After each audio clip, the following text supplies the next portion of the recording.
yung 3 pages na hawak ko dito, okay, na authenticated na yung video na siya ay sumisinghot. So, kaya yan sa mga dahilan. Alam mo, sabi ko nga, mga kababayan, tanga na lang tong mga kongresista na to, or tanga or bayad lang talaga sila. Maharlika, so sa maliwanag, no, sa perspective mo, and I agree with you, that itong statement ng Young Guns ay pagdepensa at pagtakip sa isang pangulo na lulong sa droga.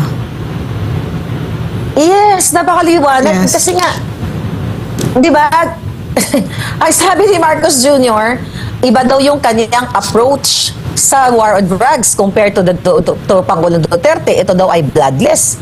Itong approach na ito ay pagsulong ng batas na dapat mag-subject to mandatory polvoron or hair follicle test. Di ba? Bloodless yan. Hindi mo kailangan manggurgur. Hindi mo kailangan anuhin ang tao para matigil itong malawak na problema ng ating bansa. Bloodless yan.